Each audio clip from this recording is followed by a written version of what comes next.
Welcome, welcome, beautiful kings and queens, beautiful Queen Alva. We are live on Facebook and also recording for this amazing, so special conversation that we are about to have.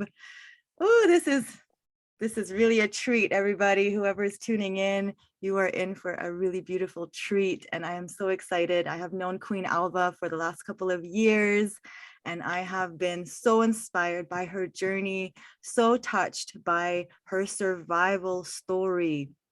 She has been through so much in her life. She has overcome so many trials and tribulations, and she has been such a bright light in my life, somebody who's been through so much and can still share love, can still share her light with the world, really is something that's so remarkable and so touching.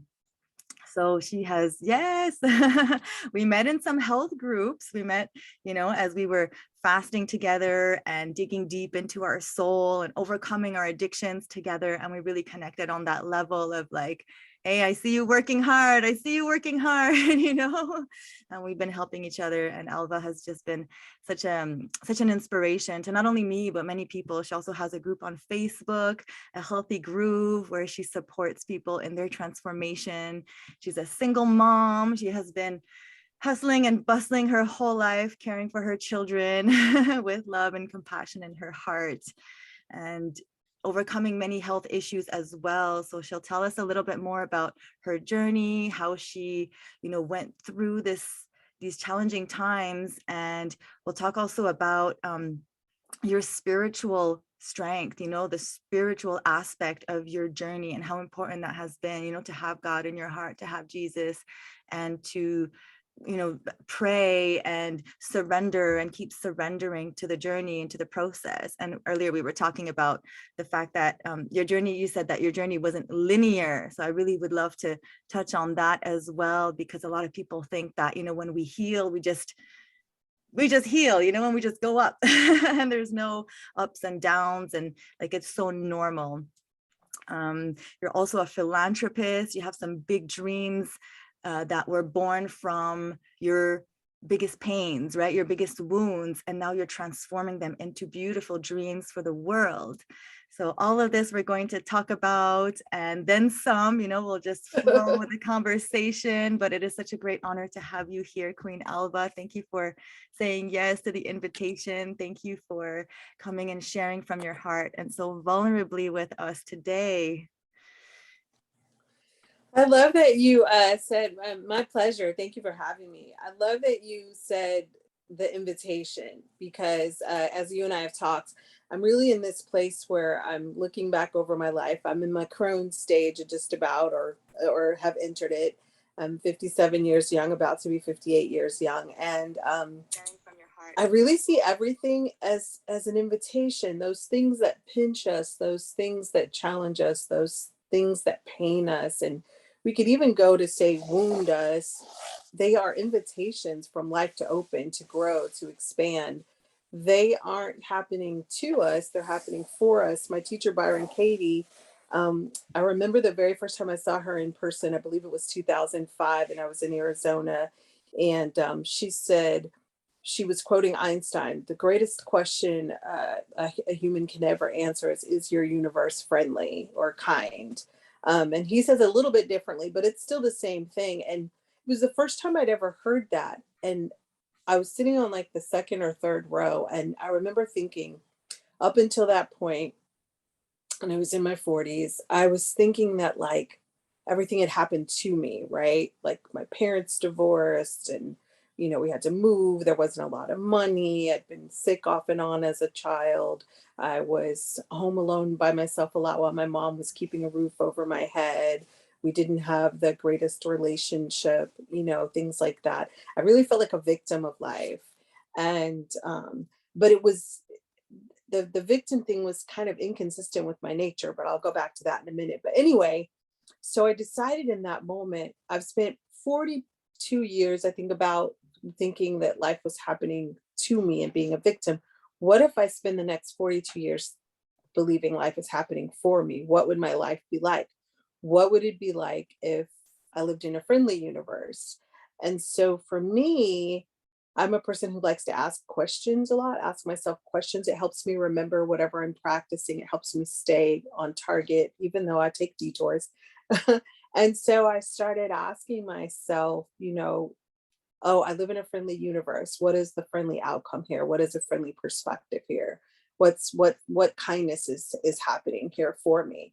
And that really, at that point in my life, really changed a huge trajectory. I started practicing the work of Byron Katie in 2005. I had started before I went there, maybe a little bit sooner than that. But anyway, and then 5 years later, I got to meet her in person. I helped bring her to Dallas, which is where I live. And then, because that day my son at the time was about to graduate high school and he wanted to go into the Marines, and I was terrified. So that Sunday, I took him to lunch with two of my girlfriends, and we told him like all the horror stories about like what could happen to him and why he didn't want to do it. And he said this super profound thing. Aileen, he said, Mom, somebody's got to fight for peace and stand on the wall so you can meditate and teach peace your way. Wow. Wow. And it like was so humbling. It stopped me in my tracks to think like, wow, there's peace has so many different facets. Who am I to judge? So I still didn't want that, but I said, you know what? Enough. So we finished our lunch and I picked up Katie and I took her to the event, and I was co-hosting it. So I was busy the whole time, didn't really sit in the auditorium. I was walking through the auditorium and she was doing the work with a mother whose child was an alcoholic. And she said to the woman, your child is your alcohol. Like being in her child's business was her alcoholism. And at that moment, Aileen, this is huge church, right? Seats over 800 people, like 1,500 people or something like that. And I stopped and I thought, oh my gosh, I am all in my son's business. And how much violence was that to give him, one, unsolicited advice, and two, then I ganged up on him with two of my friends, right? Calling it love. So after the event, I told her what happened, and she says, "You know what you have to do?" I said, "Oh, yeah, the second you get out of this car, I'm calling him and apologizing and making amends." And that's when she invited me to the school for 10 days to do the work. And I called my son and I said, "Sweetheart, I want to apologize to you. That was so not cool what I did." I said, "I'm really sorry. I just, I had my fears and I projected those onto you. And I just want you to know I love you and I support you 100% in whatever you feel like you want to do with your life." And he said, "Oh, Mom, you don't have anything to apologize." He said, "I know it was the way you love me." He says, "But I really appreciate the fact that you would send me your love now rather than your fear." And that was like huge, right? Because we're taught as parents, worry, worry, worry, worry, worry. Well, if everything is energy, one of my other favorite quotes is by Nikola Tesla. If you want to know the secrets of the universe, think in terms of energy, frequency, and vibration, right? Well, if everything is energy and we're constantly attracting and sending out energy, what was I sending this child? What did I send my daughter, who was 7 years older than my son, who was grown and had moved out at that time? What was I giving my children? So yeah, that like that experience with Katie, the whole thing just like really deepened my spirituality. I'll dive into that. I became a single mom at 20, and by choice. And it was bumpy. It was definitely bumpy, but it was definitely precious. She was the perfect child. I wasn't one who believed in reincarnation then. I don't really know, and I'm not dead, so it doesn't really matter to me very much. But I remember looking at her. She was just days old, Aileen, and I thought, this is a really old soul. I could just feel her energy, that she had traversed lifetimes. And I felt really blessed to be her mother. And I felt like God gave me someone to love and to love me unconditionally. And she's 37 now and still my best friend. And I'm still her best friend. And she's wanted to divorce me a few times and told me, you know what, just be your son's mama because I don't need you. And I was like, oh no, we've been together too long for that. So I fought to win her trust back and to let to for her to open her heart back to me and let me in her life. And I've never taken that for granted since she was about 18 when she told me that. So I didn't have a lot of, like my kids didn't really get into trouble when they were growing up. So you know, my daughter dated an older guy. That was a big deal. It was, in my opinion, not good. And I don't know. So I'll back up a little bit. My mother's and dad grew up like religious. I wouldn't say spiritual, religious. My guru used to say religion is like the banana peel and spirituality is the meat. And so I've always been in church until the last 8 years or so. And I say from my mother's womb. So I say I have Jesus in my DNA. I grew up Baptist and then we became Pentecostal and then I was Mormon and then I left all of that. I was like, I'm done with that. Not done with God, just done with organized religion. I still dabbled, because when you have that relationship, but I always wanted God to be more than something than just Sunday. And I think I may have mentioned to you before, my middle name is Godiva, Godeava. So I used to joke and say, God put my name in the middle so I wouldn't go too far away. I wouldn't stray too far. Like it, brings me back home. But anyway, so I found a guru. Well, I should say it. I don't know how I found it. I went to a yoga meditation weekend and it was the most amazing experience of my life. We did a meditation. I can't begin to tell you what the meditation was, but I dissolved. Like I was laying on the beach, and the next thing you know, I was laying on the sand, and it was so peaceful and so beautiful. And the next thing you know, I was the sand. And then I was the sun and the air and the water and everything. And that was a really profound moment. I couldn't talk for like 2 hours. It took me a while to come back into my body, and I wasn't in any rush. And when I came out, they played a video and it was him talking. His name was Sri Sri Ravi Shankar of the Art of Living Foundation. And just, I started to weep like I was finally home. Like I struggled a lot with depression and wanting to kill myself, not trying, but coming very close, falling asleep several nights with pill bottles in my hands, and then an angel calling like a human person and staying on the phone with me all night while I, you know, let go and would go to sleep. So that experience of the meditation and meeting him was the first time. And I was in my 30s by then, my early 30s, probably about 32 was the first time I decided, okay, I think I'll stay on this planet. Like I wanted to be here, which was a really big thing because a really big thing was about to happen and turn my whole world upside down. Well, actually, I was coming out of that. I take that back. You said I've been through a lot of things. At 25, I had a stroke, like right 4 days before my daughter turned 4, and then 6 or 7 months later, thereabouts, about 7 months later, I was in a car accident and I died a couple times, and it was pretty what we would call traumatic. And I struggled after that, right? Because I thought like I did the right stuff. I did the church thing and I tried to follow my mother's rules and I didn't like do things that other people did to get in trouble. I'm not saying I was perfect.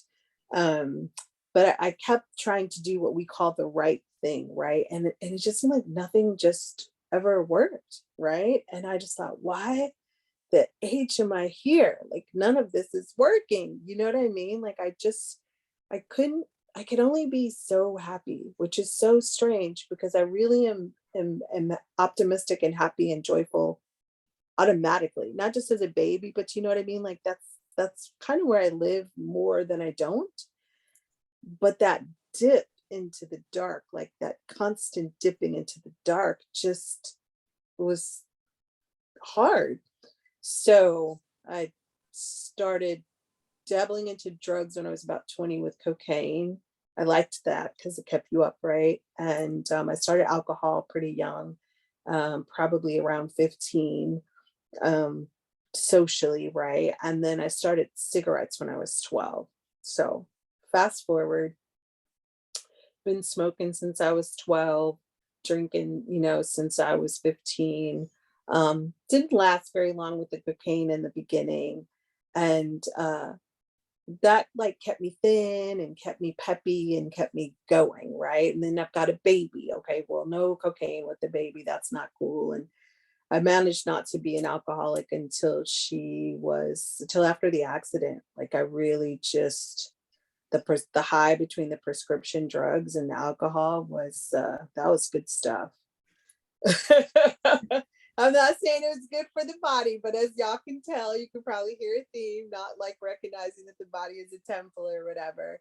So, and then after that accident, after those two things happen, it's kind of like, I could die tomorrow. I better have some fun. And I'd been pretty serious person up until then as well. So anyway, um, that just I kind of spun out of control with all that drugs, guys, just everything, just living for the moment on. And I don't regret any of that, honestly. I don't regret one moment of that. I took some crazy chances. Thank God I didn't get arrested or go to jail. I can't imagine how that would have traumatized my baby girl. What got me off of cocaine once I dove back in after the accident was I watched myself in a Christmas video, and I was talking like Alvin the Chickmunk. I was so high. And my mother and my daughter like didn't even notice. And I thought, I don't know, like it just my whole body shook. And that was it. That's it. I'm done. Like it was just dark and ugh. So then my son, who they said you won't have any more children 7 years later, but about a year, 18 months after the accident, he came along. And I was like, ah, my worst fear. I don't want to be the mother of two children by two different dads and blah, blah, blah, blah. Well, her friend's mom said, listen, you're grown, you've been to this rodeo, you know how to do it. I don't want to hear any nonsense about you not keeping that baby. He's a gift from God. You keep him. I was like, okay. And man, that booger, oh my gosh, he's so my Buddha. He is like his mom, just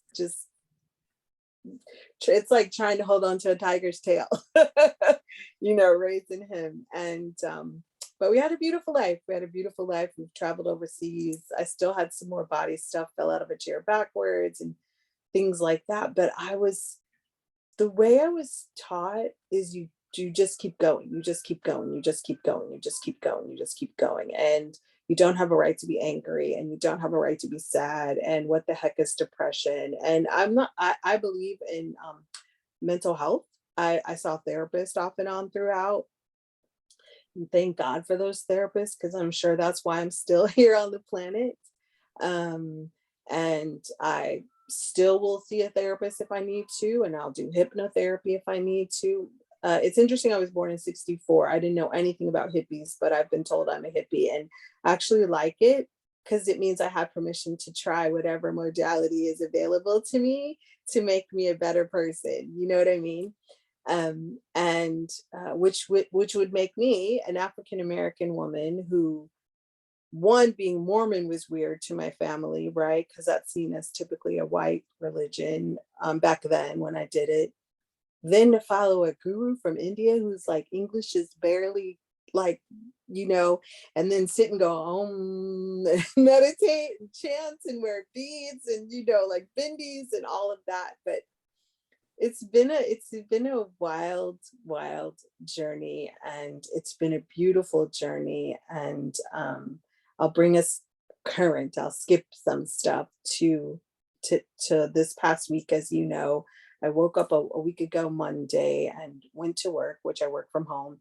And all of a sudden I started having awful sciatic pain, which I've had over the years and done steroid shots and hip replacements and blah, blah, blah, blah, blah. And like by 3 o'clock, the pain was so bad. Like my leg was shaking with spasms and I was like tilted like this, and then finally something was like, hello, enough. So I called HR and was like, what do I need to do? Because I got to get off of the phone. I got to get off work. And they're like, do this. And I was like, okay. And I reached out to my manager. I said, hey, I'm calling Teledoc.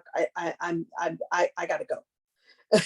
And so I called Teledoc thanks to something you said the weekend before when I was having hip pain about being kind to myself. I called the doctor and I said, this is what's happening. And they wrote me a prescription for some steroids. And he said, it's going to take a couple of days. And I was like, what? And I was like, whatever, just write me the prescription. I sent my roommate to the store to get the medication. And I was trying to breathe through it. I was trying to breathe through the pain. Wow. Yeah. I think I thought I was more of a badass than I am, but I was not able to do it. It was just so much pain. So the next 24 hours was like, it was for me like it was hell. It was pain, it was dark. Fears came up, anger came up. My body was just spasming and spasming and spasming. And I just did my best to be with it. I listened to whatever I could listen to. I tried to listen to sound healing and I said like breath work and all of those things. I and while all of this turmoil was happening, Aileen, though, obviously our truest self is never bothered by any of our human escapades, right? But there was this sense of there was my ego wanted to like see this is because you took such bad care of yourself and like do the blame shame guilt thing, and there was this part of me that was like, yeah, I'm not going to do that. I'm not going to blame myself. You're right. I could have taken better care of myself, and maybe I couldn't have because I didn't. Like, how do I know I couldn't? Because I didn't. But I'm here now, right? And what can I do now? What can I do now? And it just felt like to attack myself felt wrong. It just did not feel right. And going to the emergency room didn't feel right. Going to an urgent care didn't feel right. Getting, I did not want to have pain medication, not because of the years of addiction, because I'm not addicted anymore. I just don't like the way it feels in my body. Um, and so I was torn between, when you have a high tolerance for pain, like what is the kindest thing I can do to myself? So I would say, for right now, I'm just going to be still. I'm just going to be where I am and I'll see what happens in a few hours. And that's how I kept like, but I kept noticing this like fearful, like almost like crippling fear come in, and anger and sadness and grief. And like, oh my God, it's 2 years in a pandemic. I've been stationary pretty much the whole time, because osteoarthritis hurts to walk. And now, like, just putting my toe on the floor hurt and sitting on the commode was like excruciating, and laying was excruciating, and sitting was excruciating, whether I laid on my left or my right side. And I was like, okay, God, you got my attention. And I was like, wow, why do you always like, why do I have to always get not just the wax upside the head, but like stand on the train track and have the train run you over kind of, things. And I'm like, okay, I could see back and I would be like, wow, first it was 5 when my mom and I were in this terrible accident. And I didn't quite keep my attention on you. Then, there was a long stretch there, then there was 18 and I didn't quite keep my attention on you. Then there's the stroke at 25. And then there's that major car accident. And then I had this hip replaced in 2016. And I'm like, I'm gonna stop this time and I'm gonna just listen. I'm gonna be still. That's what I'm gonna do. I'm gonna stop and I'm gonna listen because really you're trying to get my attention. And in that moment, over the past week, I've developed such appreciation for the body that I never had. because I never liked my body until now, you know. There was too this and not enough this and whatever, whatever, whatever. And I realized this is the way we experience this life. It's the temple of the infinite. But more than that, it's how I love too, right? I held my babies, I hold my grandbabies, I hug my friends, I hug strangers, you know. I'm talking to you through it, right? If I didn't have it, it's how I see the sunshine, which I love, and trees and grass, and, you know, how I listen to music and how I taste yummy watermelon, which is my favorite, and mango, and how we connect with each other and how we serve each other, right? And it's like, okay, hating your body, like, how's that working for you? How's that going? And it just, something flipped. And it was an interesting week to flip because of course I wanted more relief from the pain, right? So it was like I went to the acupuncturist and it helped a little.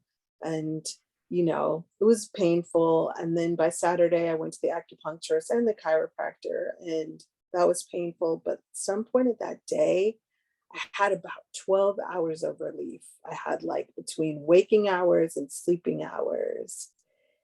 And there was like just bliss, like just, I was still enough to notice that there was no pain and that I felt like myself again, that I felt sunshine inside and out. I felt alive. I felt grateful. I felt in love with life. And I just felt deeply, deeply grateful. And I thought, you know what? I was clear enough to go back to like, wait, everything happens for me. I never thought this was happening to me, but everything happens for me. What is the invitation here, God? What are you trying to teach me? And as you said, we've met when you were doing your 122 days, was it that liquid fast? I 113. But yeah, 113. yeah. Okay. That's when you first came into my life. And why did I say that? I was saying that because I don't know why I said that. But I thought like came and ran, but oh yeah, yeah, yeah. Okay. I've always been interested in health, like in not like Western medicine. And don't get me wrong, like when you got a multi trauma, thank God for Western medicine because they could put you back together. The thing is, once they put you back together, though, then you got to do the natural healing stuff to stay vibrantly healthy and to keep your temple like clean. And I've known that, but I kind of like dabbled, found the raw path in 2015, trying to prevent the hip surgery, dabbled, get better, go back, get better, go back, get better, go back. But something broke.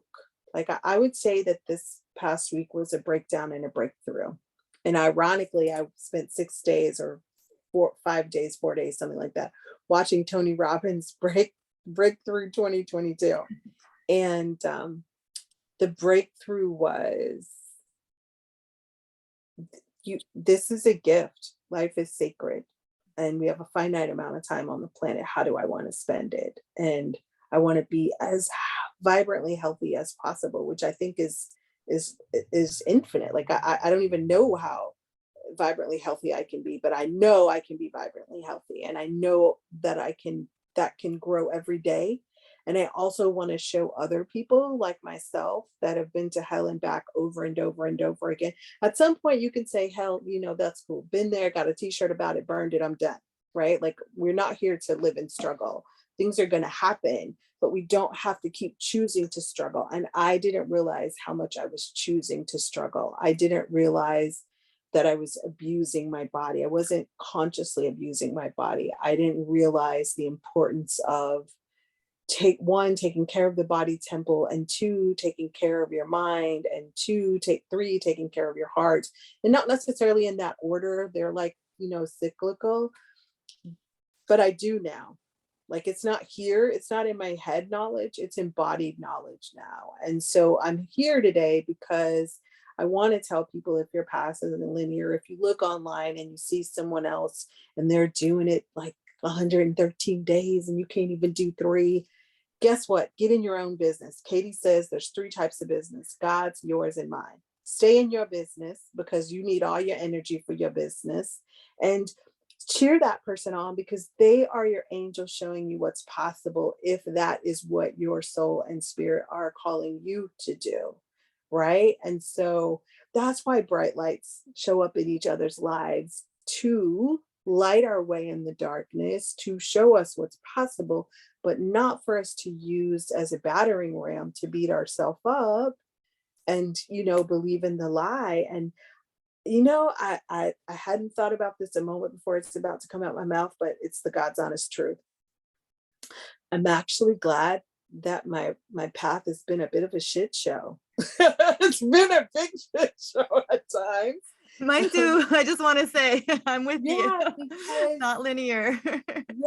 because I think that, like, so as I embody, vibrant health, somebody can't look at me and say, they might look at me and say, but I'm sure I'm gonna let them know.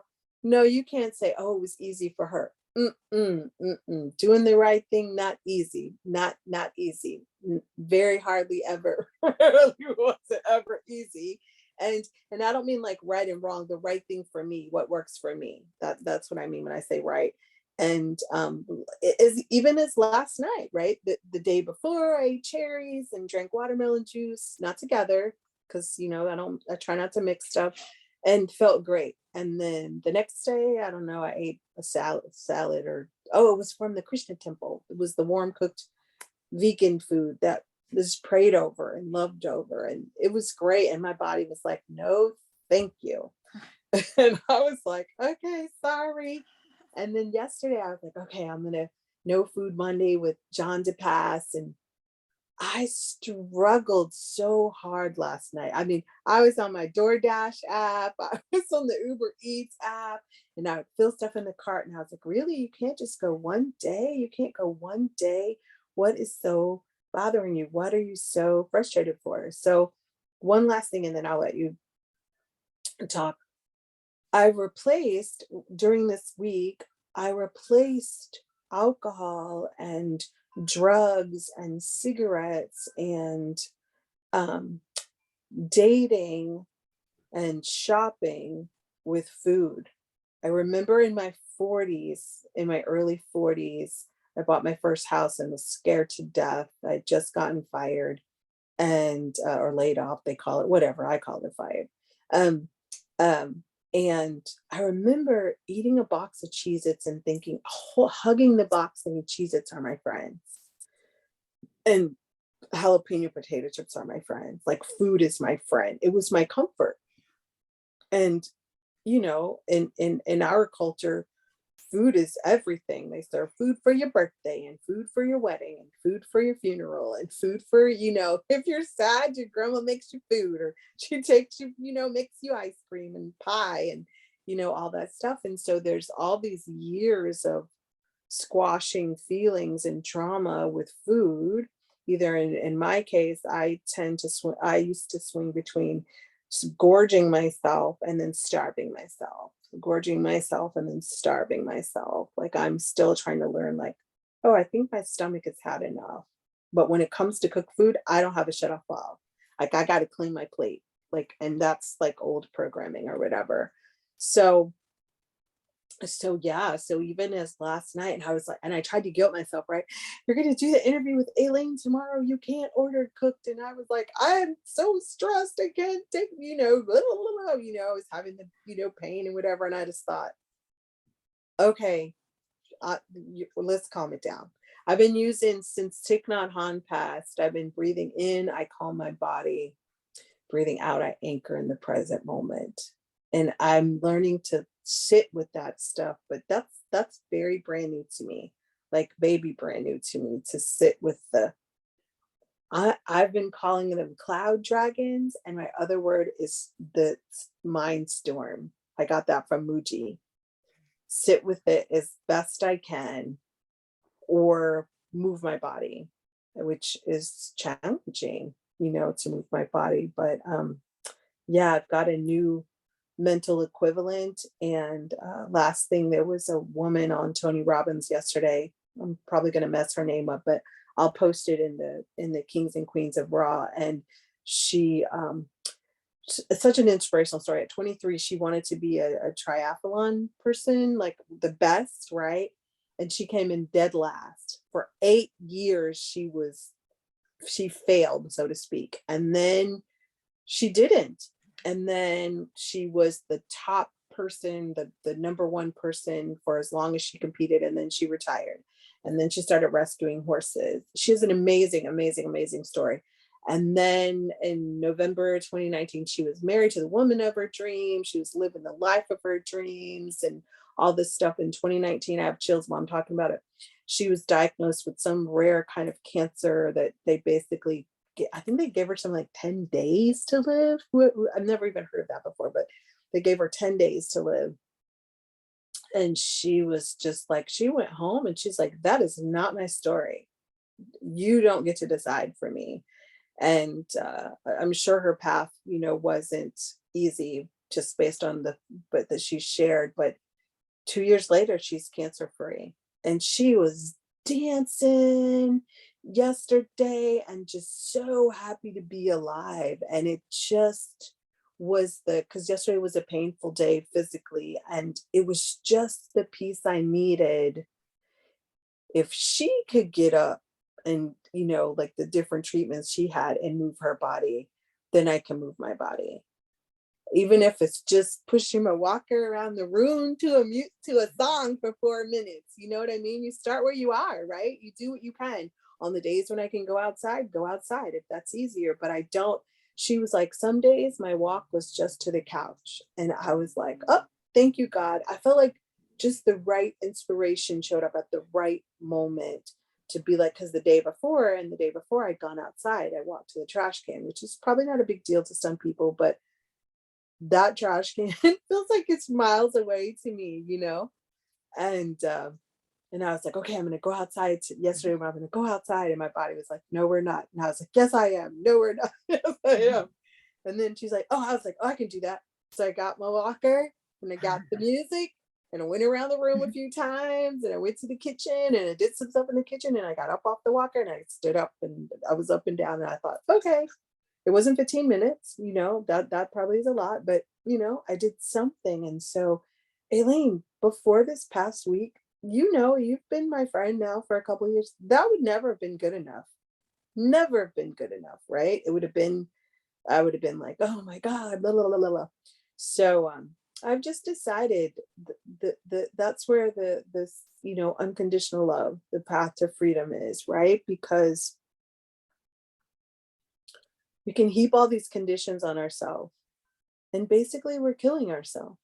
Even though we might still be in the body, we're killing our spirit, so to speak, right? It doesn't die, but we can squash it down pretty low, Um, or we can love ourselves through all of it. And I'm just going to be honest. I'm going to be 100% honest here. That does not feel as natural to breathing to me right now. And yet I know, because it's the one thing I've been unwilling to do for 50 years, love myself without conditions. I know that is my key to freedom. I know it is, because if it wasn't, I would have done it before now. Do you know what I mean? And it's like, and I think the thing that makes me and probably other people, maybe stories, programming, experiences, whatever, but that really doesn't matter. It's fear. You don't want to be with what is. And how's that working? We can't change what is. And we definitely can't change what is if we're hiding from it or avoiding it or resisting it. And so, what if I'm going to go back to 2005? I live in a friendly universe. Everything has happened for me. God's given me so many invitations to grow and expand. And I've done a lot of them. In a lot of ways, I am a badass. I used to speak 5 languages. I've done a lot of things. I raised 2 kids by myself. And I don't want to say by myself. My parents helped me a lot. I could not have done it without them. A lot of gratitude for them. And I wasn't always kind to them or grateful, you know. I helped my dad through when he was dying of cancer. Um, but that little seed of not good enough, broken, unworthy, all that stuff kept me from loving myself. And at 57, no more. And the way I'm going to start with the physical action, right? Because wisdom without action is just knowledge and it's of no use, is with fruit and fasting, with fruit and fasting and movement. And of course, my daily connection with God. Those are my tools. Those are my tools. Oh,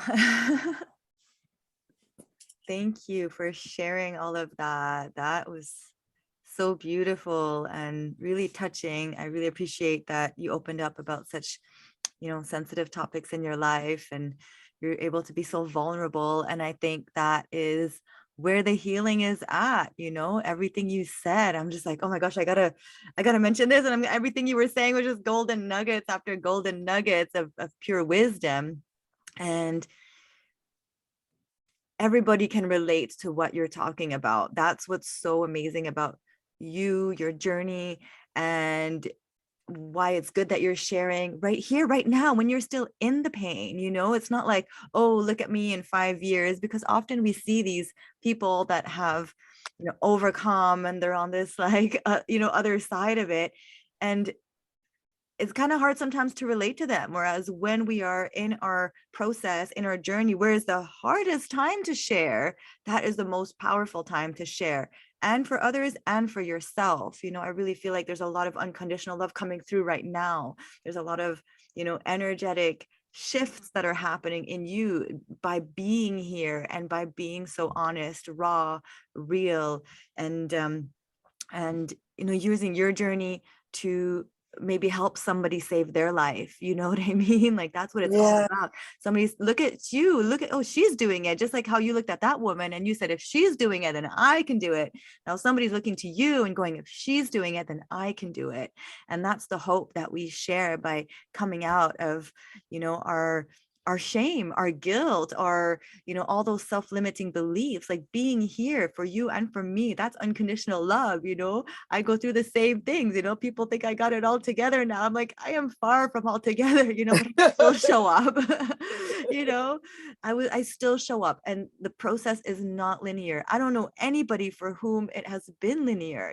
Very few people have just been like, okay, I'm going to stop drinking and here we go, and they don't fall back to it, or I'm just going to go raw and that's it. Like, it is very rare because we have so much programming, we have so much ancestral wounding too that was passed on to us. And when we're here, it's because we're called to release it, but it's just like layer upon layer of things that we have to undo. And one thing that I really love that you said that I really feel is one of the biggest keys is, can I sit with it? Can I just sit with it? Like, even if it's uncomfortable, even if it's icky, like, can I, not have that drink I'm craving for, or not have that smoke I'm craving for, or the food, like whatever it is, whether it's food, cigarettes. Right now I'm dealing with my phone addiction. You know what I mean? Like, there's always something like, can I sit without my phone for a few minutes? But it's like, but it's a craving. It's a craving that if we let it pass, does pass, and we can sit with it, we can meditate, we can, for some time maybe have to distract ourselves, get on the phone with somebody. We need these tools. I love how you use the word tools in our tool belt. And I always come back to the idea of self-soothing ourselves, because we haven't been taught, we weren't taught how to breathe, we weren't taught how to live. That's why I love how you talk about the art of living. I went to Sri Ravi Shankar's art of living center, and he changed my life too, because he's so amazing, isn't he? Yes. And the people there that are involved, it's literally, to anybody who's listening, if you ever get the chance to go, he teaches a beautiful breathwork practice. Now you can do it online. Now you can do the breathwork things online. So yeah, just look cool. up theartofliving.org. that breath work has changed my life on so many levels. And that was the first vegan meal I had. And that poop I Listen, had those evenings, I was like, what's going on here? That lit me up to like, this is what it's all about. I need to be pooping like this. when you meet him, he'll say, if you know how like people go up and they hug him, he usually will tap your thigh, just do some breathing, some meditation, some yoga. Like, and he did that to me for like 3 or maybe 4 years. And I'm like, oh man, I get what you're saying now. Like I was too much in the head. Yeah. If you breathe, where are you? You're in the body, right? And the breath is the bridge between the heaven and the earth, right? And I'm like, oh, he's such a genius. He's such a genius in such a beautiful way. And he brings it back to simplicity too. I remember this one question that somebody asked. She asked actually about, I wanted to come back to this, to comparing ourselves and not comparing ourselves to others. And one of the questions was this, I keep comparing myself to others. I have a lot of envy. I have a lot of jealousy. I have a lot of, I compare myself to others. What would you say to this? And his answer was this. And at the time I thought, oh my gosh, that is too simple. But he basically said, we're all going to die. Like if you look at this one, if you look at that one, like soon we will all be dead. Right? What's the point of being jealous? What's the point of being envious? We're all going to die. And I was like, never really thought about it that way. Right? But Like they it's true. got the golden ticket. They're gonna live forever. No. Like we all poop, we all, have our, like, we're all different and we're all on this path. So me too, like the moment I stopped comparing myself to others and comparing myself to where they were at, and also didn't stop myself from rising because of other people. I think that's Yes. another issue too. It's like, yes, we want to raise ourselves to where people are at, and we could use them as inspiration. And also if we're in an environment where we're feeling really constricted or not supported, or like, oh, we can't kind of expand, so we have to be mindful too of how we react in terms of people. Are we playing small because we want to make people around us feel comfortable or not feel too scared? I've had to cut off a lot of people that That were in goes their back to fear. Yeah. two things though. That goes back to one, at that thing that I said about energy, frequency, and vibration. When the energy feels off, we need to pay attention. The other piece of that is, right, we're talking about the body, right? How do you know the energy that was off? You felt constriction. Like, so we need the body. So we need to Yeah. pay attention to the body. That's where I'm learning like how important the body is, how important it is to keep it as clean as possible inside and out, mentally, emotionally, and physically, right? So I can feel energetically if I'm in a situation that is no longer for me, like you said, right? And I think those situations, like you were just saying, I think that's an invitation for us to one, like you said, rise, but also to expand. Like that was the container for now, and then the next container will be the next container. Do you know what I mean? Yeah. And it's about feeling it 100%, Mhm. 100%. And those people are our angels when we no longer fit in that container with that group. Mhm. Thank you. Thank you for what you gave me. And then, like you said, we have to give ourselves permission to rise. We have to give ourselves permission to expand. We have to give ourselves permission to fly. We have to, Yes. yeah, we have to recoding, right? We're recoding ourselves. We're reprogramming our brains. Mm. Something you said. Anyway, go ahead. It'll come back. Recoding and also remembering. I love this notion Yeah. of remembering. Like we're not becoming something that we are not. We're simply removing all of the trauma, all of the pain body, all of the like, stuff Yes. that, like, stories that people told us. I love how you said that. This is not my story. And working with plant medicine, working in meditation, working with these sacred methods of reconnecting, I was literally like, oh my gosh, I got the deep feeling of this is who I am. I'm a queen. Why am I hurting myself? And I got these visions of me hurting myself. And I had to, not necessarily that everybody has to do plant medicine, but it's a great tool, again, to kind of break those ego barriers and to heal those traumas that literally had me, for like, in Years and years. I in pain, totally get and it. I Yeah. totally get it.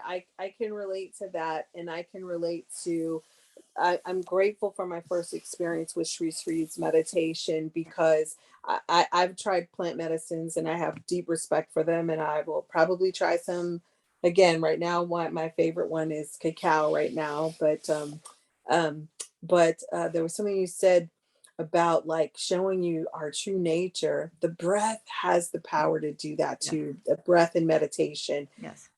but it's not really a but, it's an and. Let's go back to something you said that I said that struck you. It's really about the willingness to sit with ourselves, because if we are willing to sit with the pain and the discomfort and the loneliness and the whatever, if we're willing to sit, and I mean sit with eyes closed or sit in nature or lie on the grass and allow the earth to, neutralize some of the stuff that we don't need, we'll feel our true nature there too. And kings and queens of raw, I do believe there's something to the raw diet. I do believe there's something to it.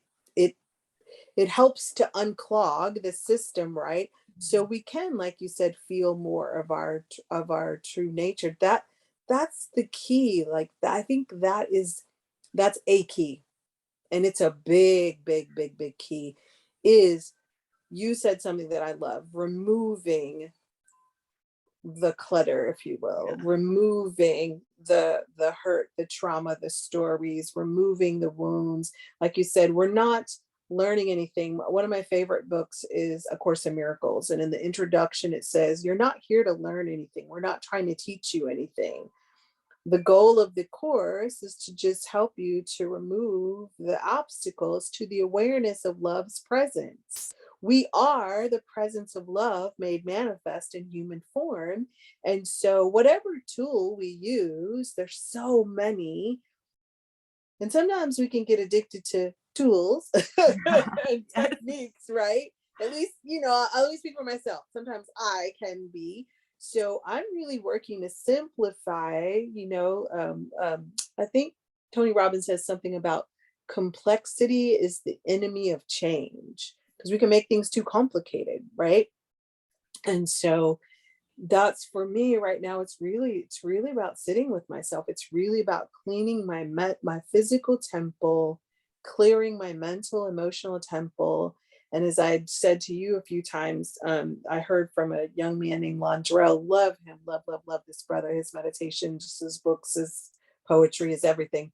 Anyway, he said the term joyful energetic body, and so it resonated with me. Oh, I don't have to get healthy. I have to remove all the obstacles to a joyful, energetic body. Because we keep thinking we've got to get something outside of ourselves, right? These tools aren't to take us outside, they're to take us inside. Inside is where the gold is. Inside, what does the scripture say? The kingdom of heaven is within. Every tradition says that in one way or the other, as Yeah. within, so without. As a man thinketh, so is he, right? So that tells us that our thoughts and our words are creative. Well, where do those happen? They originate in here. What comes out of our mouth is what we believe. So we don't want to be afraid of what comes out of our mouth. We want to be mindful and attentive to what comes out of our mouth. Is that in alignment with what I really believe? Or like you said, is that a story I picked up from someone? And nobody gave us stories to be mean to us. That was their perception. And as kids, we just suck it up and take it on until we don't. It's the Maya, right? It's the illusion of the world. It's the death culture that we're living in, even the foods that we're eating, that we're being bombarded with. It's like the medication, the overly sexual content, like all of this is part of the sickness, right? That we've been brought into, that we've just taken on as being normal. So yeah, it's really about finding that purity, that innocence, and coming back to basics, and also I really love, like, we'll come back to gratitude after. I really think it's important, feeling gratitude throughout the pain, and also something about like coming into the kingdom of heaven as a child. I don't know the exact Bible quote, but finding that childlike bliss, or God says, like, if you cannot find your childlike bliss, then you will not enter the kingdom of heaven. That we have to find, I don't know exactly the words, but I know that it's like we have to, yeah, uncover, become as a little child, yeah, become because as a little child. they have that openness, they have that, like a child can see. And I'll take my two grandsons, one is 5 and the other one is 1, and one fell the other day, hit his little face, the 1-year-old, and he's got a bruise, but he cried, he got up and he went on. The other one, he fell off of something and he bonked his head, and he like cried, and like it hurt, and he needed some hugs from mama, and then he went on. The childlike mentality, the child mentality is one of, they don't have anything like this thing is bad and this thing is good. They see it and they choose. They're so connected to their center that they choose. And in this world, I believe it's all the divine dancing. Some is aware of itself, and most, a lot not aware of itself, right? But this is the evolution of human consciousness that we're all a part of. And so being centered, rooted, and grounded in ourself helps us show up as the best versions of ourselves and light the way for others, just like people lit the way for us, right? And it's not to try to get someone that's going down that path to change, because who are we? That's their business. That may be their path to the divine in this lifetime or the next, if there is a next. Yeah. But what we can do is model by living, right? Gandhi says, be the change. I was like 15 when I heard that. Be the change you want to see in the world. And that's not exactly how he said it, but that is what he meant. And what stopped me in my tracks when I heard him was, he said, the only devils are the one men create in their own hearts. Hmm. And that was so profound to me. It was so profound to me, because it was like, oh, I am my own worst enemy. Mm. Nothing outside of me has impact on me unless I take it in. Mm. And I still forget that sometimes, or I have forgotten that. And I try to remember those two things as like, wait, the problem isn't out there, the problem is in here. Clean it up in here, it'll clean it up out there. And then if it's so easy to be love, to be peace, to be joy, then you be the teacher, as Katie would say. You know what I mean? You be the example, as Gandhi would say. And that's our work. That's our work, that's our practice, that's our service. Wow. So beautiful. I love everything you're saying, and particularly the fact that you decided to take responsibility for your own healing. It's so easy, like you said, to blame this one, to blame that one, to blame our parents, to blame and to be angry. But at the end of the day, like, you said, at the end of the day, you're there with yourself, like whether we have that anger or frustration towards others, that's just another compounded thing that we have to deal with. And like, if we could choose to love and forgive, then those are vibrations that also help us heal. And I feel like you've done a lot of work around the forgiveness, around like acceptance, loving people where they're at, and making yourself accountable and responsible for your own healing. Not saying like, oh, when this one's going to be nicer to me, then that's going to change. When this is going to happen, then no, like we are responsible for our own healing. And I feel like there was a huge shift too in my life when that happened. And also you talk about gratitude, like being grateful. Everything is happening for us. It's not happening to us, whatever it is. I know this might be really hard to understand, because I know people have gone through some serious traumas and serious pains where people have harmed them. And it's kind of hard to see it when we're in that pain. But if we can only see that that pain is there to show us, like, I love how you say the path to our divine, the path to our surrender, to helping others, and to putting an end to these cycles also. Because usually if it's happened to you, it's because it's happened to your parents, it's happened to their parents, it's happened to their parents. So there's like these cycles, these karmic cycles that are repeated. And you're the one that, once you become aware that it's a violation, Yeah, you're the one, if you choose to accept the invitation, that can end it for your lineage, right? exactly. And in the Western society, we teach it as like this terrible thing. You're a survivor, you're a victim. Da, da. You actually aren't, unless you choose to be. You've had this experience. The body temple's had many experiences. I've had lots of broken bones and, Mhm. all these different kinds of things. And I still have this body. It didn't go anywhere, right? So this has experiences, but who I am, our core nature, our essential nature, right? It's not tarnished by that. And so I don't make light of anyone's experiences. I'll say this, I'll go back to my to the accident. The person who helped me the most, I mean, I couldn't walk. I had to learn how to walk all over again, and it was months before I even got to that place. Was a woman who had been hit by an 18-wheeler 1 year to the day before my accident. She was a complete stranger to me. She was a complete angel to me. She was the person, the physical person in front of me when I was in the bed and people had to carry me to the bathroom because I could not walk, and wait for me, like that's, and wipe me because this hand was like the like in this weird contraption, and this one was like jello, kind of thing. And someone, I was thinking, this is the worst thing that's ever happened to me, God, blah, blah, blah, blah, blah. I just got out of physical therapy from the stroke, like, oh my God, I was in a crazy place. And then I was sitting in the Mormon church back in Virginia, where I'm from DC, and they had asked me to come and speak because so many people prayed for me and my daughter when that had happened. And people flew from Virginia to Atlanta, where we lived at the time, to make meals for us and sit with us so that my mom could take one person to the doctor and then come home and like get an ambulance and take me to the doctor. And, you know, um, I was like, I don't really have anything to say because, girl, I was not feeling grateful. I was angry at God. I was angry at life.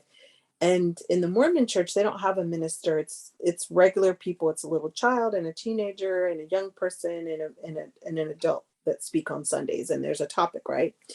Well, that Sunday they were talking about Jesus as a carpenter, and I was sitting there like, what? I'm like, and then I was like, God, I do want to say thank you because I'm deeply appreciative of the support they gave me. Can you give me something to say? And Jesus was a carpenter. And what do you do with wood? You make beautiful things out of wood. You make tables and chairs and art and statues and you name it, right? You can make it out of wood. You wood lights our homes and it makes paper for us to write on. And this is no lie, I was sitting in that chapel up in the stands, and all of a sudden I realized that I was the piece of wood.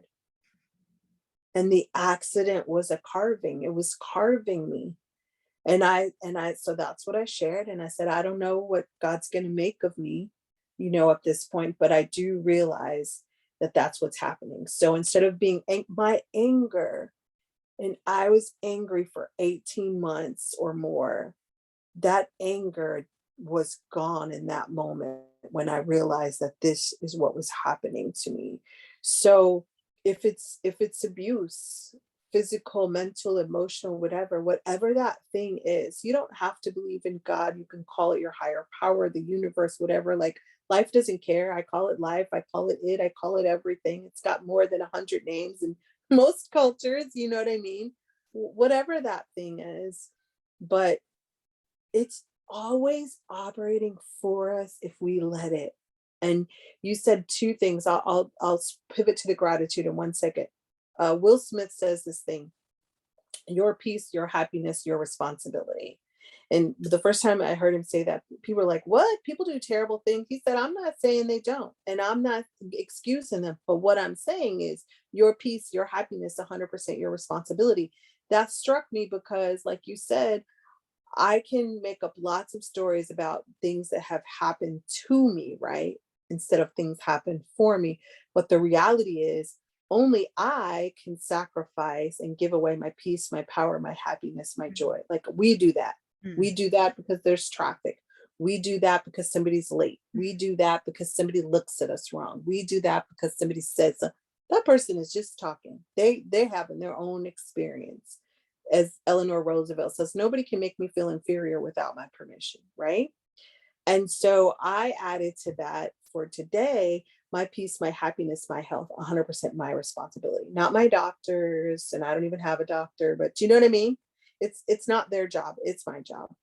And that actually is something to be grateful for. And I was on the call with you and Oliver a couple weeks ago, and he said this thing to me about be grateful for the pain. Because at that moment, I was in this osteoarthritic thing, right?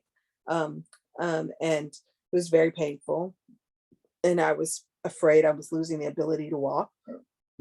Um, and I was like, be grateful for the pain. Like, I can't even find that. I have like zero access to that. And a couple days later, I was in the kitchen. I was boiling water for cacao. And cacao, I try to do it as a ceremony, but I don't always. At first, you set an intention, and then you move to gratitude, and then you make your cacao, right? So you're making it, and your cup is like filled with gratitude and love, right? And, and it's a heart opener. That's why I do it. Anyway, I was making it, and while the water was boiling, I just said, my intention is to open my heart. And God, what do you want from me? What are you trying to tell me? Right? Like, just guide me. And and I said, I want to live with an open heart and an open mind. And I just sat there for a minute on the walker, and tears started to come, and all this gratitude from day one on the planet to right where I am now, like, just came, and I was doing it out loud. Luckily, my roommate wasn't here because I don't know I would have had the courage to do it, but I just started being grateful, and I started to be grateful for this label that I bought into osteoarthritis and turned my power and will over to medical doctors and to drugs and injections and all. And I'm not saying anything was wrong with any of that. Actually, what I found was gratitude and grace for all of that. Gratitude for the right doctors and the right prescriptions and the right thing. And that this path, all these years later, because I feel like that path started like in 2012, but it probably started before then, but that's when it started with like being in the hospital and out of the hospital and losing the ability to walk again and blah, blah, blah. Um, it led me to this moment to start to take responsibility for my health, to start to like stop talking about it, stop dabbling in it, and dive in it. What does it mean to be 100% responsible? It means I have to change my mindset. It means I have to take some actions, and I have to do so consistently. And you know me, when people would say accountable to me, I wanted to be accountable, but oh my God, that word would pinch like my whole body. Just like I would be like, I'm not very disciplined. I'm not good at that, blah, blah, blah, blah, blah. Right. And Sabina, she said, you know how you become disciplined? One step at a time. And you find somebody to tell every day, this is what I commit to every day. And then you keep showing up. And that was less than 30, about 30 days ago. I haven't made it 30 days straight, but I did make 21 days this month in January, and that's a big deal for me, you know. And then Oliver said this other thing about like, if you do one day, be grateful and be proud of yourself, and that's amazing. And so all of this, you know, my little lovely ego says, you're 57, it's too late. And what do you mean one day, girl? You got years. And she got a whole story. That's just the story. It's not a she's not nice. But that's okay. I'm gonna retrain her. I'm reprogramming her because she needs to be my cheerleader and my best friend. And that's why I'm here. That's why I'm here. That's why I'm talking to you. Let's do one day, and let's do the next day. And you say all the time, post in the group. I'm trying to stay off of social media. Not so great about staying off of social media. I do think though, I want to give you big kudos for all the work that you've done and that you continue to do, and for continue to show up. And I want to say to the group, there is something important, even if we're staying off social media. Maybe that's the one place we come to be accountable. Because one, we know the community is safe, right? And even if it wasn't, it's not about anybody else, it's about us. And two, it's a gift for ourselves, right? To keep showing, it's a way to say, hey, I showed up for me today. And I showed up for me on target, on focus, in alignment with my desire to have a vibrantly healthy body, or however we just describe that. That's the point. And you said, which I have not done before, you say show up on there when you're having a hard time so you can allow yourself to be supported. What I did learn this January is I stopped hiding when I wasn't doing it perfectly. I said, hey, I ate some cooked, but guess what? I didn't, my whole day isn't lost because of it. I'm back on juice, or I'm back on fruit, or tomorrow morning I'm starting again.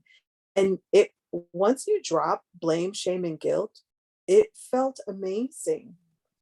Gay Hendricks, the author of The Big Leap and Genius Zone, or whatever, amazing individual, amazing human, says there's zero intrinsic value in guilt, shame, and blame. And it's true. We have to pay attention to, if we're trying to get healthy,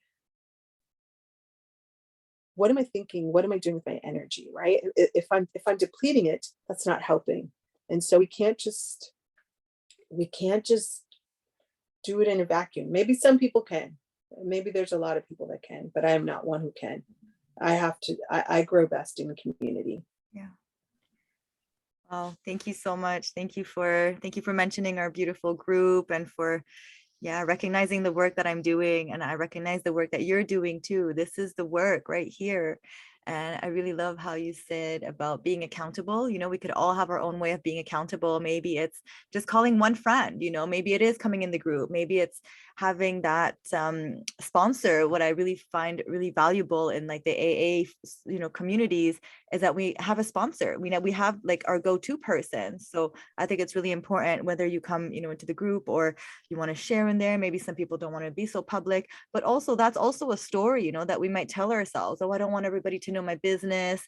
I feel ashamed again. But like, we have to call ourselves out. The addiction thrives in the dark. The addictions Yes. thrive in secret. And there's Yes. there's a whole like thing about, that's why in AA we go pick up a coin. We go pick up the chip. 30-day coin. Yep. No, well, when we relapse, we go pick up a new beginner chip. And at the beginning, I was like, I don't want to get up in front of all these people and tell them I relapsed. I don't want to do that. But my sponsor said, you need to go and get it, And I was getting up, girl, every single week to go get a new beginner's chip. And I was starting every week. I was like, I'm high right now. I'm going to go get my chip right now. And I was going up and getting it. But I was calling out my addiction. I was saying, I don't want you to live in the dark anymore. I want people to help me. I need help, and that's really what it comes down to, is like being able to admit that we need support, that we need help, and exposing it. It's like, I'm exposing it. Then here it is. And the addiction is just kind of like, it gets weaker and weaker. The stronger we get, the stronger our spiritual presence get, and the stronger we talk about it, because really that's what it's like, it just wants to be in the dark, it wants to There's be healing and transparency. There's healing and transparency and vulnerability. And it no longer is your addiction when you start calling it out. Like, it's the addiction, right? Like, any of us can have that, or it's not our true nature. And the more we bring it into the light, right? Darkness and light can't abide together. Right. And when we start shining our light on it and start seeing it as not an evil thing too, like loving it, just like how you're loving yourself wherever you're at. Saying, I'm going to shine my light on this problem. This, not even, it's a recognizing it as a problem in our life. I've lost control of my life, and shining our light on it and saying, what do you need? It's like a part of ourself that's not getting what it needs. Do I need more nurturing? Do I need to maybe like, move a little bit more, or sleep a little bit more, or eat a little bit better? Like, what is it that makes us happy? And giving ourselves permission to get that. And also, I wanted to talk about what you mentioned was so good about celebrating your wins, basically wherever you're at. You were saying like, to walk to the garbage doesn't seem like a big deal to a lot, but knowing you, I know that's a big deal. I know that's a huge success, so recognizing that within yourself and saying, wow, I walked to do this today. I didn't, I made myself a smoothie today. I made myself a juice today, and celebrating that. That's what the group is all about too, is like, we celebrate our good moments in our life. Are we all perfect all the time? No, but it's about recognizing that and patting ourselves on the back, saying, wow, you did that, good job, you know, and not minimizing those efforts, not minimizing that work. You know, if sometimes like a day of sobriety was a huge win, now I'm like, okay, then I compound on, you compound those good Yes, wins on what we the other. appreciate appreciates. What Yes, we they grow. appreciate. So think of Yes. celebration for somebody who might have some resistance to celebrating yourself because you think that's like arrogant or prideful. It isn't, right? Oh, If you can celebrate somebody else's good, it's interesting that we choose not to celebrate our own. It's conditioning, and that's okay. yeah. So just think in terms of, again, energy, vibration, and frequency. What we appreciate appreciates, Mm, right? It's like a plant, right? That needs sunshine and water, right? It needs to be fed. So we feed our new habit with appreciation and acknowledgement, and it grows. mm, And like, I don't know how long you've been sober, but you know what I mean? Like you said, every day and every chip, you were able to eventually build and build, and it was able to grow. yeah. We thrive in sunlight Mm, naturally, right? Either the physical sunlight, or the sunlight of the spirit, or the sunlight of love, or the sunlight of peace, or the sunlight of joy. You know, mm. we can call it that thing, whatever we want. And the sunlight of our beautiful community. Wow. Yeah. I'm 6 months sober today. Well, this, Woo! yeah, last, yeah, January. I know, since my last relapse, you know, has not been linear. I went, you know, 6 months and then I crashed, and then another 6 months and then I Yeah, crashed. but you caught yourself so I'm quick this last changing. time. I'm changing Yeah. that story, and I'm being in service. So that's another key thing. And there's a question from Yes. Paula that I want to ask as well. But before I lose my train of thought, being in service is such an important part of the healing. That's like the 12 steps in AA, is how can I serve my brothers and sisters, even if I'm Yes. in pain, even if I am not my best, like to continue to turn ourselves outwards will, you know, inadvertently like help feed us, you It's know, healing. It spiritually. heals. Yes, Yes. Yes. it goes both Yes. ways. We have to, and we don't have to have it all figured out in order It's to do giving and that. receiving. Yeah. Same Exactly. coin.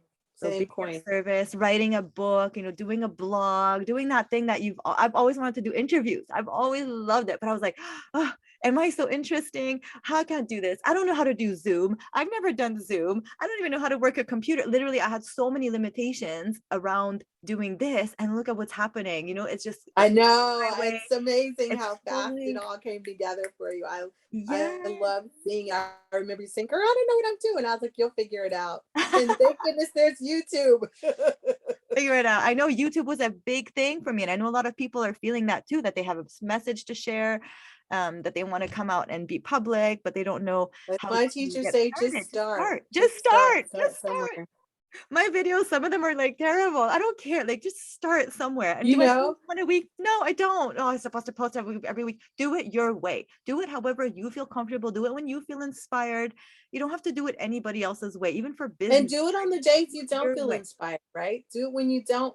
Like, what if you got on there and told the truth and just said, you know what? Yeah. I'm just going to be real today. Yeah. I don't feel perky. I don't feel whatever.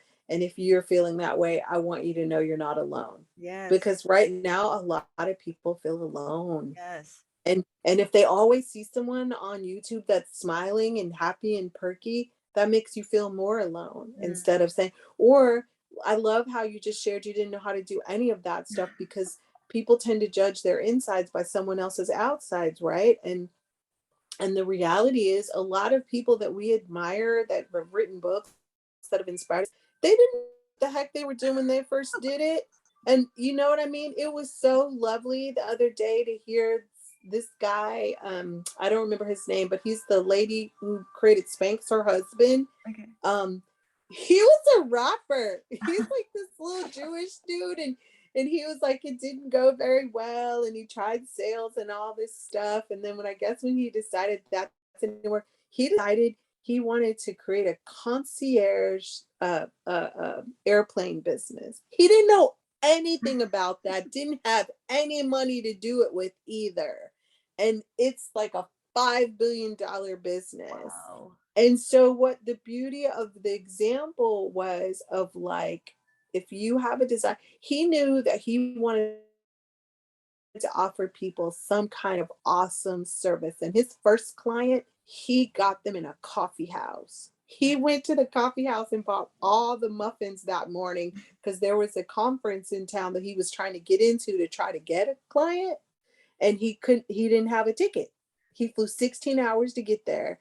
And I'm telling you his story. It's not about the money. It's about the steps that he took. His dream was to create this awesome service for people. And the guy who went up to the counter to buy muffins and they didn't have any muffins, and they were like, well, go see the dude at that table. He's got all the muffins, right? He went over, he's like, hey, who are you? They had a little chit chat. He got the muffin. He said, hey, I'm at this thing where some people I think you might want to talk to or whatever.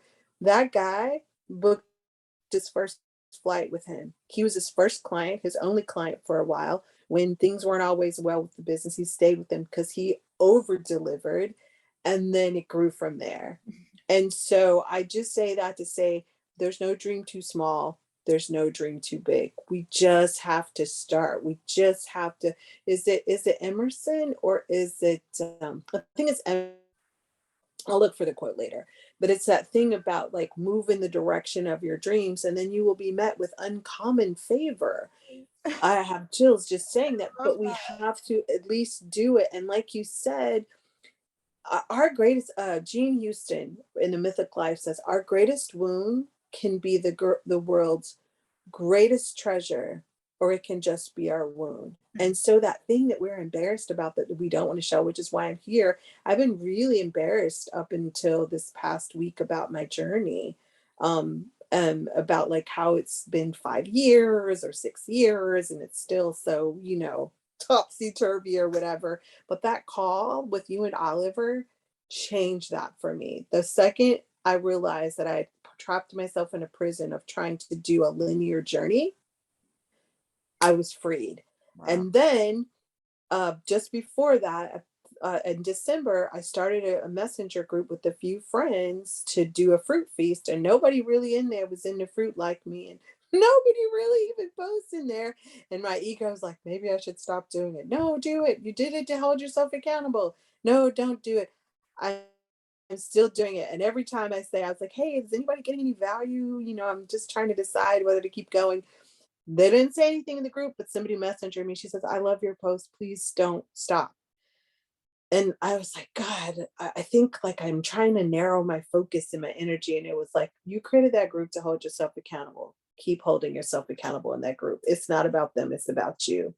So I just wanted to say, like, for anybody listening, yes, Queen Aileen is amazing. And I love her light. And I love how you've been so vulnerable and so raw and so real so much in from the very first post that I saw of yours. I think it was on Allison Jade's page or Sarah Pickersell, or I don't even, the Fruitarian group, I don't even know where it was till now. Aw. Maybe don't stare at somebody's sunshine, stare at how many times they keep getting back up, Mm. because that's the thing. You said that about me, and that's really true. Like I get knocked down a lot. And sometimes I lay down there and climb up into the bed and have a big old pity party. But eventually I'm gonna roll out from under the bed and I'm gonna get up because I'm still breathing. So I'm like, dang it, this isn't an excuse to lay down here. I gotta get back up. Love it. And Oh my God. and my grand loves, those beautiful grand loves, I told my daughter, I was like, here, I can be with you guys now, hobbling, or I can stay here in my lane and take care of myself so that by Kingsley's birthday I can go play outside with my baby. That's That's my goal. that's your big why. That's your big That's my big why. that's my big Yeah. why. I want to be the BB, that's my grandma name, that can Aw. do yoga and roll on the floor and get up and down and pull things off of shelves. And I want to be the active, and Aw. I want to model for them what health looks like, what taking care of your body looks like. I want them to have a relationship with their body, so that sickness that my mom and my dad had, that ends with me. Yes. That ends with me. Mm. Wow. That's why they call it the path of the warrior. This is no joke, you know, this is No joke. true path of the queen, you know, ascending and rising, never giving up, never giving up, even when we feel like what we're doing is insignificant or small or not important in the grand scheme of things. If you feel the calling to do it, then keep doing it, you know. And we don't know the seeds that we're planting right now, you know, maybe they don't have a monetary value, or maybe they don't have this, you know, because we're so trained again to think like, oh, well, what is this going to bring me, or what is that going to bring me? But like heaven, heaven rewards you for all the seeds that you plant wherever they Yes. are. Look, even the Yes. talk, like you were talking about the talk with Oliver and I, well, that's Oliver answering his calling to do this, you know, completely for free too, from the goodness of his heart, wanting to serve, wanting to help, wanting to be there. And it just has this ripple effect. Now you're doing Yes. this for other people, showing up and being brave. So all of us have this ability, this potential to have that impact, you know, on somebody else's life. And we never know what we're going to say. Like there might be a golden nugget. Maybe 90% of what I say goes through one ear and goes out the other, but there might be one thing that somebody's like, oh, wait a That's minute. all it takes. That's all it takes. I'll remember that, you know, I'll remember that, or just the way, you know, everything is shared. So amazing. I love what you're talking about. And yeah, and sticking to that why. I think we have many whys, you know, but we all have this like one fundamental thing that motivates us, and to remember that every day, that's what keeps us going. So even if we fall, even if we go off track a little bit, as long as we can love ourselves back, you know, go off track and then we love Totally. ourselves back, Totally. then we're still in the path, you know, we're still going in this direction. We're not going in another direction, even if we do relapse, even if we do, but we have to You catch can think of it ourselves and come as back. Mhm. Elizabeth Gilbert is an author. She wrote that Eat, Pray, Love. Mm. And she gave this fabulous talk once on some tour thing that Oprah was doing it. And but she says this thing: there are some people whose path is linear, and like you said, very few. She said, but more people are hummingbirds. And if you think of your detours as a hummingbird, what is it doing? It's getting nectar here, there, and there, but it's also giving life here, there, and there. And so, wherever we learned that the way we do anything is wrong, we're grown-ups now and we can drop that if we choose. How do I even know how I like to do things? Remember that movie with Julia Roberts? It was something Runaway Bride, and every guy she dated, she liked eggs the way that they did. And then when she ran away from the last guy, she was like, she went off for a year to figure out how she liked her eggs and what she really liked. I mean, Yeah. the kings and queens of raw, maybe for some people it's raw vegetables and fruits, maybe for some of us it's fruits, maybe for some of us it's liquids, maybe for some of us it's breath. But like, how do you even know? Like that's the thing. Like our whole life is a journey, it's an exploration, it's a giant experiment. What do we even know what our body likes, what our soul wants, what our mind likes if we don't try different things, right? Things we have If to it's, try. I'm not saying the linear path is bad. Like I just had it on this pedestal and now I just realized, and do you even know if their path was linear? Like we don't know. Like We we don't didn't know. live with that person. I guess if I have two things I want people to walk away from this: you're perfect exactly as you are. Your journey is perfect exactly as it is. Are there speed bumps? Yes. Maybe there's some holes in the road and you fell down in them. But the beauty is, if you're in one now, there's some of us who know. I'm not Aileen. I don't have as much, like as you do, but I got the experience that I have and the wisdom I have, and I'm a great listener. And I'm a great person to hold space, sacred space for you. And if you don't know how to give yourself unconditional love, that's my nature. That's who I am. I know how to be that for you until you can be it for yourself. She might know, like she knows what she knows, right? But we don't have to. We can see other people's path as a light in the darkness, but don't try to copy their path. Mm. We're not here to copy. There's 8 billion people on the planet Yeah. more. We're here to be our beautiful, unique selves.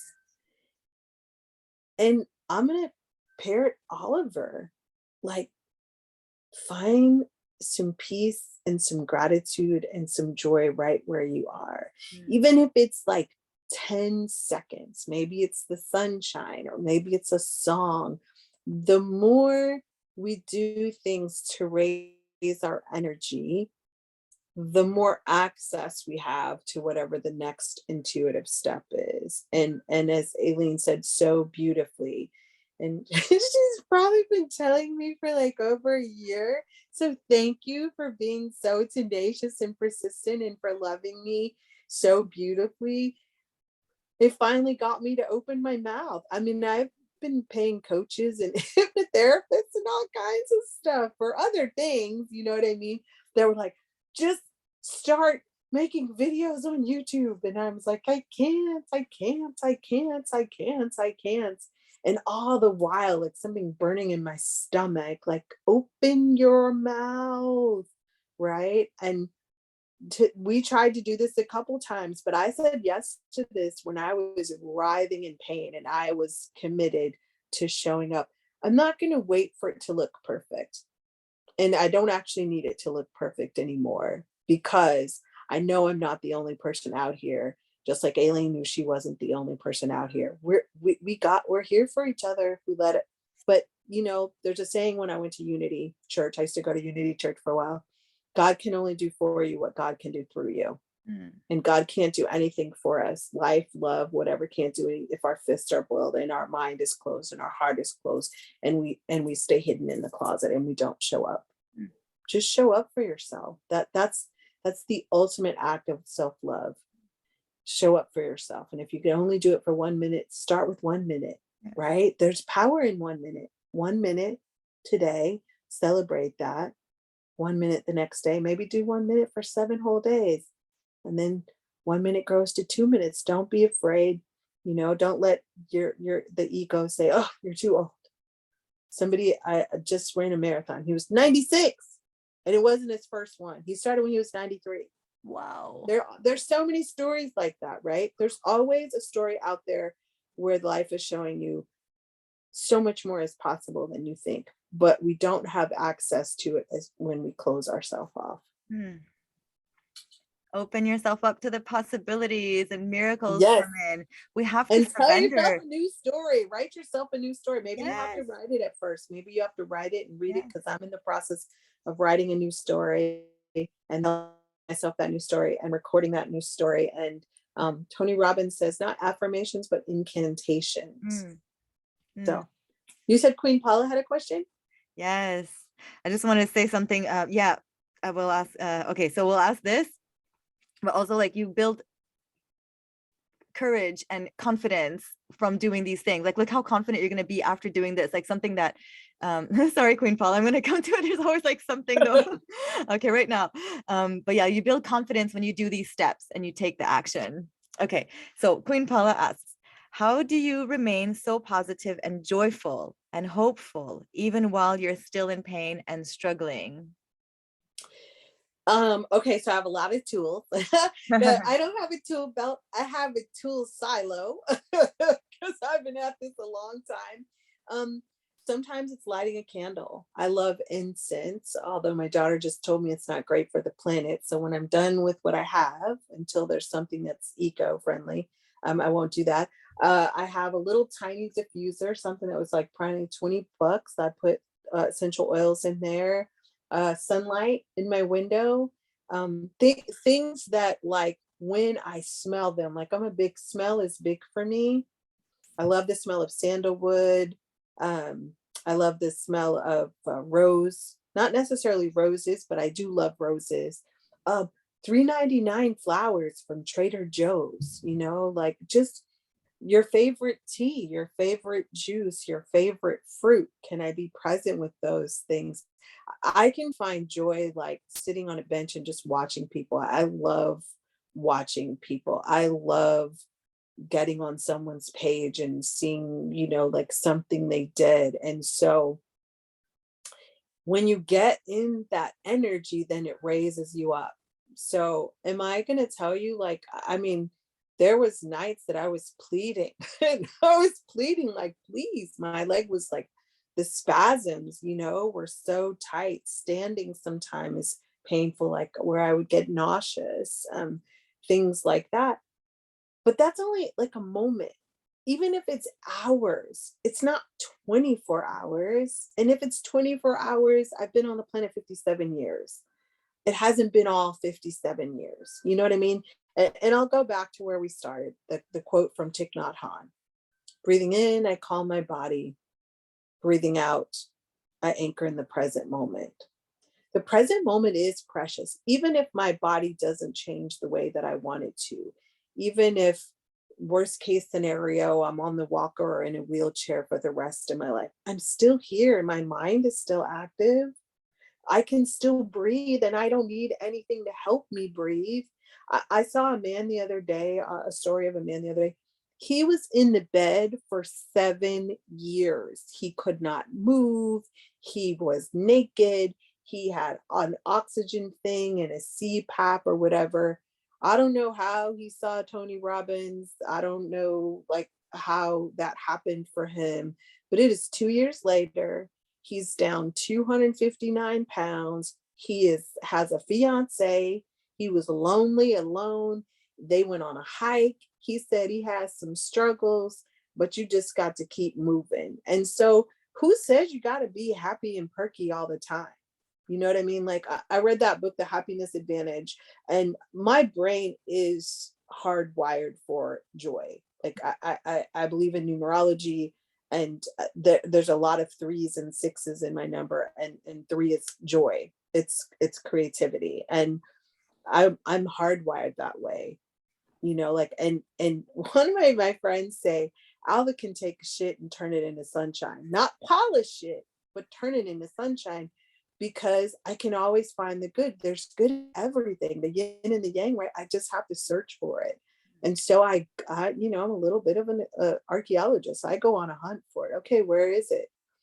So I don't know what your thing is, but maybe it's music. Whatever your thing is, gift yourself that. Why wouldn't you make yourself feel good? Why wouldn't you do what you can do to raise your energy? And you don't necessarily have to buy anything to do that. You probably have, if you love to read your favorite book. So what if you've read it before? If there's a perfume that you have that you love, or, you know, I have a picture of Paramahansa Yogananda, and I've got like two Buddhas in my room, and I've got like a dolphin, and this little kid's book called I Am Enough by Grace Byers.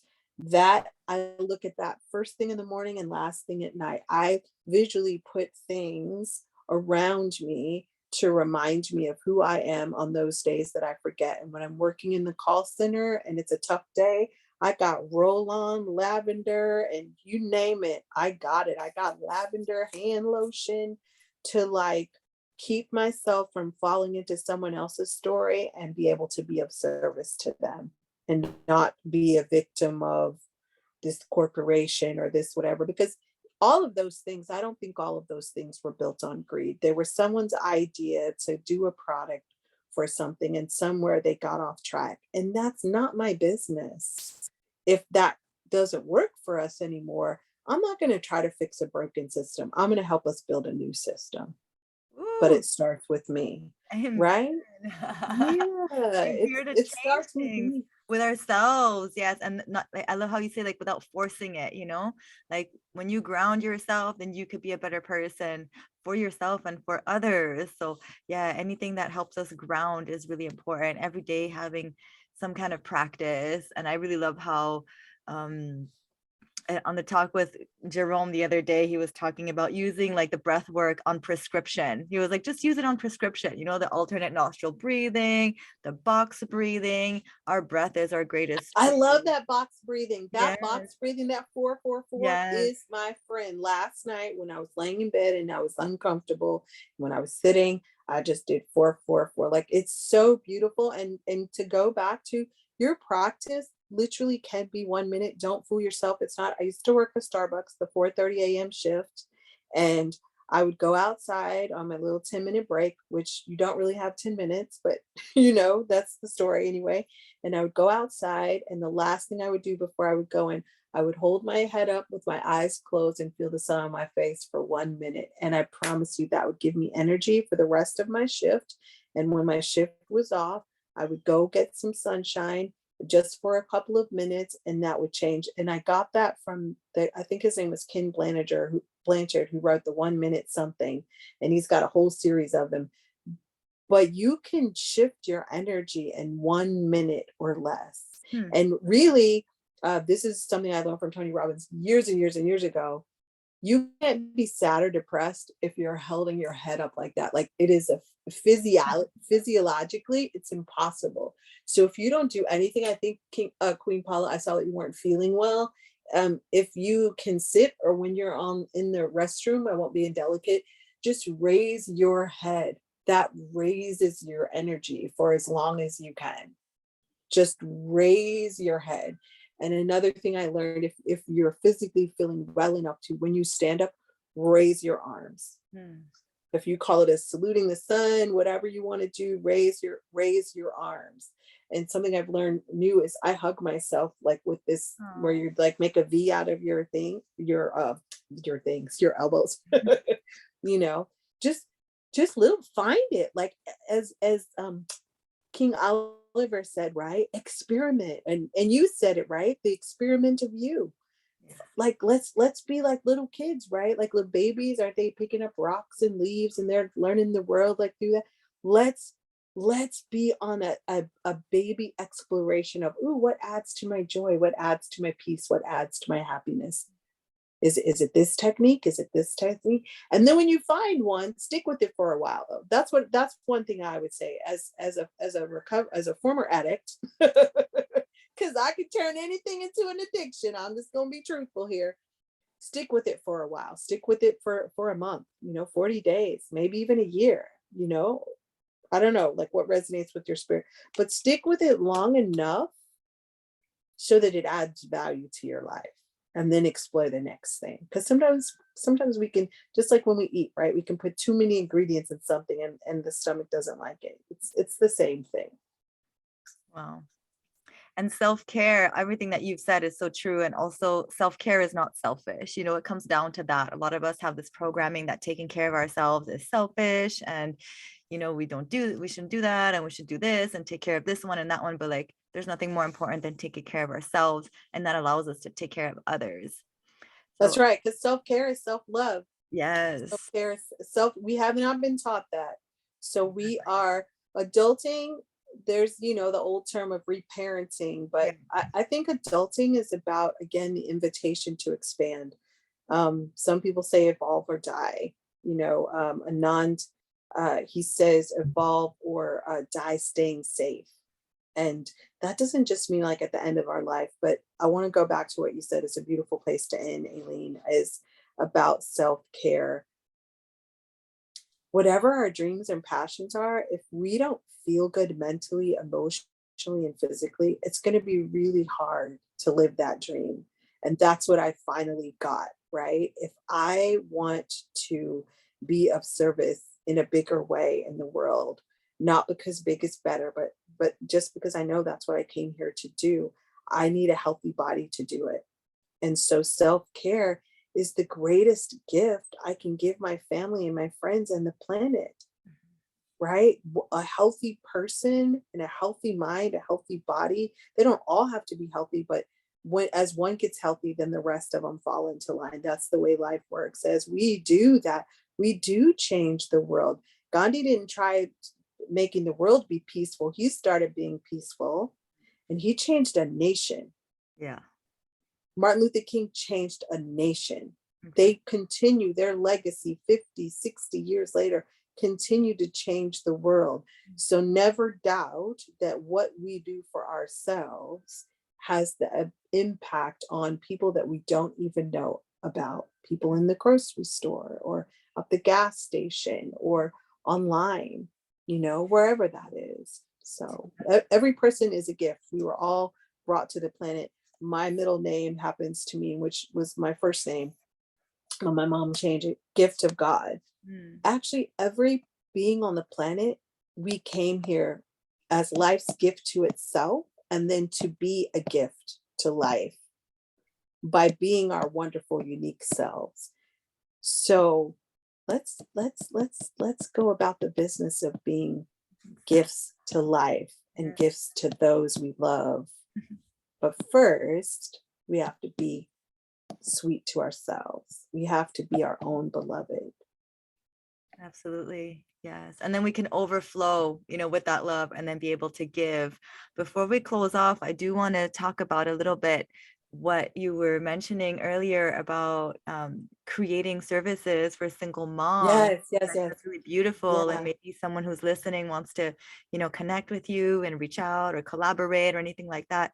Okay. Again, from your place of struggle came this idea, Yes. this dream. So I was a single mom at the age of 20, and I have been my children's whole life. And I have this dream. I have several of them, but I see purchasing homes that single mothers can live in. And like, somebody is the stay-at-home person that takes care of the kids. And then, like they trade their skills, their gifts, so that they can each pursue their dreams, whether it's going back to school. And I'd like to help them garden. The only thing that initially that they'll have to do is just serve each other.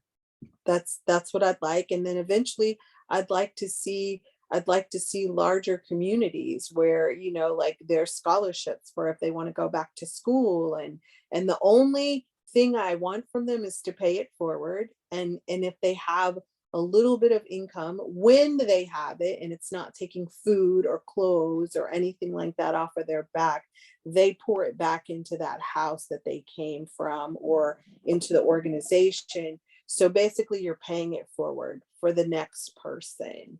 That's my goal and dream, is I want to help lift other women, um, for a zillions of reasons, but specifically single mothers, because that was my journey from to age 20 until my children left the house. That was my journey. And it really does take a village. And while I didn't have that type of support, I did have the support that I needed. We never had to sleep in our car. Not to say that there were times when I thought we would, but we didn't. And we always had, we might not have had what they wanted to eat, but we always had a meal, things like that. There were times when things were pretty bare, but there was always help there. And so I feel so blessed for that. And that's something I want to pay forward. And so how I've done that to date is, when I was a single mom with not a lot of money, I met this guy who sold roses, and would buy roses for all the single moms in the neighborhood. And I would make little arrangements and give them to them, because I know when you don't have money, that's not something you're going to spend money on when you're trying to keep food on the table. And then I would do like a sleepover, and I would like have so many kids come, and so they could have like 24 to 36 hours to themselves. And I still do things like that for my single mom friends. I send them things, just to help encourage them, to keep them on the path. So it's not the big philanthropy goal, and I'm okay with that because I know that that's coming. But it's like, what can I do now for, and single mothers? I don't know, like we make friends, sometimes, before my body was like this, it would be just like, hey, can I hold your baby? Because the baby was crying, and I could see that the mom was like, and like the baby would just like calm, and they would be like, how did you do that? And I would be like, oh, I don't know, I'm just the baby whisperer. And I kind of discounted my gifts. So I'm working on not doing that.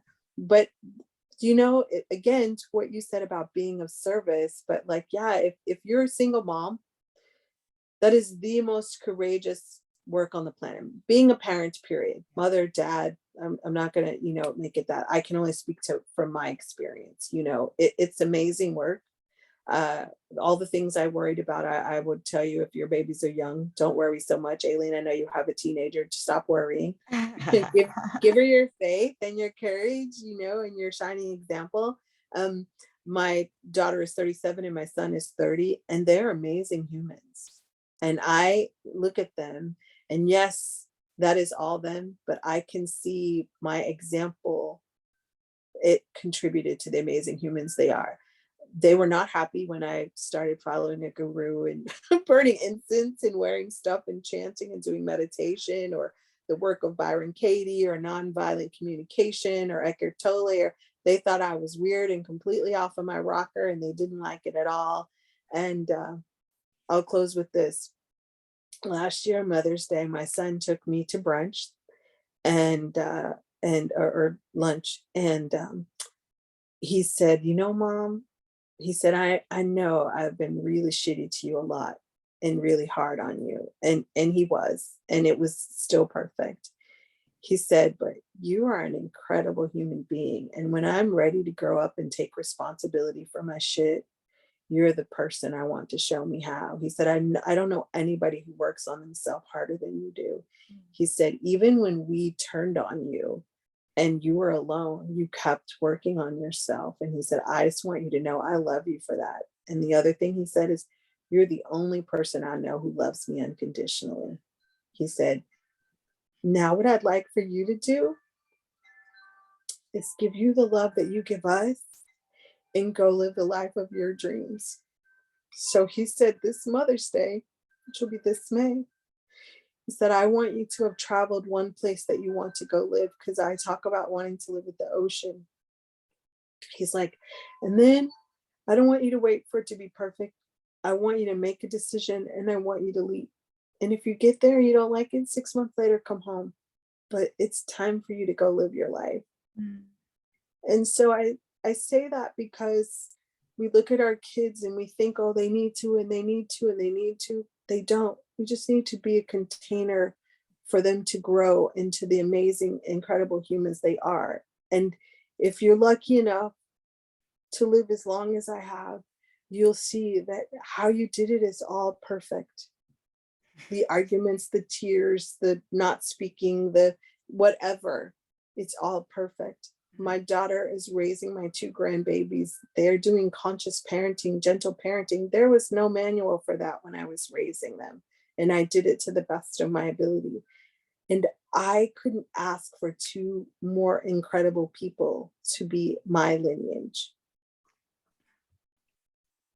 And again, unconditional love, the path to freedom. I think your son is telling you to come to Belize with me. Yeah, right. Queen, I was just thinking that as you were talking, and then Queen Donna on the chat, she said, come to Belize. She's over there. Yes, yes, yes. We have yes. so many friends there, beautiful beaches, jungle, everything. We should talk some more after, but you know, Yes, I have yes, similar ideas too as your community to help, because I've been in that situation too, where like I needed help, I needed support. We do need each other. So, oh my gosh, maybe we can make something happen over there together. The door is wide open. Belize is definitely on my place to go. That's so funny you would say that, because I was like, I've been saying I want to go to Mexico and have not gotten there. Yeah. So yeah, we need to talk. I need to get, hi Donna, I can't wait to come visit. She's in the middle of the jungle, my friend, Sister Donna Hugh. I haven't seen her place yet, but she is close to Lubantun Mayan temple, like in the jungle. So pretty. Oh wow. In Belize, you could be like in the jungle, and then a couple hours later you're on the beach, like snorkeling, and then you could go back. So it's pretty small, and it's such a beautiful community. Everybody is just really kind there. So much different cultures, music. Yay. To see. Yeah, and it's not like so touristy. I mean, some places are like San Pedro is really touristy, but Placencia, Kikaker, Cayo, it's still very, you know, untouched and natural and pristine. So I love it so much. The ocean is my happy place. Yeah. Oh my gosh. Me too. I've been thinking about it. I mean, I love the jungle too. I think I need a balance of both. You know, I love the ocean. I used to live on the ocean for 6 years, and oh my gosh, I absolutely love being by the ocean. And I also love the jungle. You know, I love the farms and being in the mountains. So both are amazing, and we could really get the best of both worlds over there. Yeah. Cool. That's an idea. I'm open. Open heart, open mind, open hands. Yes. Yeah. Bring your son too. He probably won't want to hang out with us. He's still like, you know, he's like, I need my meat, Mom. I was like, okay, babe, I'm not trying to take your meat from you. No, your path is your own, my love. My daughter's not vegetarian either. It's okay. You know, we love them, and we serve them wherever they're at. You know, we serve them. That's right. That's right. That's right. Right. That's right. That's if to go back to something you said at the top of the call about Jesus, right? He was an amazing master teacher, and he just says, love one another as I've loved you. He doesn't say love one another if you're alike, if you follow my plan, if you do what I think is right, you know. So that's the same thing for our world, right? Our world needs unconditional love. Judgment is not going to heal it. Unconditional love is the only power that is going to heal the world. And it may not happen in my lifetime, and I'm okay with that, but that doesn't mean I don't have to do my part while I'm here. Exactly. And we make the biggest changes by being the example of kindness and compassion, just shining our light and showing them how we're doing it. But it's not like we can't preach, we can't be, yeah. Yeah, no, And the, no, and the more we tell somebody what to do, they do the opposite anyway. So right, because as Katie said, like, advice is violent. If somebody says, what did you do, that's the invitation to share, but not to preach, not to, just to be the guide, just to be the light, just to be the example, just to be the light, yeah, exactly. Well, just be the light. Dana's Yeah. saying that she has a sister, Zena, in Placencia. You could go and stay with her. So we'll be in Oh, touch. Let's reach out to each other and continue this conversation. That would be so awesome. I would love to. I would love to. I'm excited. I'm excited. This was so Excited. wonderful, Aileen. I can't thank you enough. Thank you. Thank you so much. This has been really powerful and really, really beneficial. We have a lot of people in the chat. You'll see all the comments. Oh, Queen Oh, thank you guys for being here. Belize is on her radar too. Big things are happening there, you guys. I am telling you, there are big things happening and manifesting right now. And we're all in the right place at the right time, but some amazing things are happening and we're all feeling called there for a reason. So yes, thank you so much for everybody who was on with us today. And this will also Yes, be thank you uploaded so much. onto YouTube as well so that we can share with more people. I really appreciate you and thank you for just being honest, being real, being so strong and so vulnerable at the same time. You've helped us all. You're an amazing mentor and coach. I really, even though we haven't done like the professional thing, together, you've been there for me over the last couple of years, and I can never thank you enough, except for to just may I pay it forward, right? Exactly. You are thanking me right now. This is the best thank you. This is the best gift ever. Yes. Oh, So grateful we're on this journey together. And you too, you've been teaching me so much along the years. I am so grateful for you. We are each other's teachers. that's true. That's right. Yes. Student, right? Yeah. So many blessings.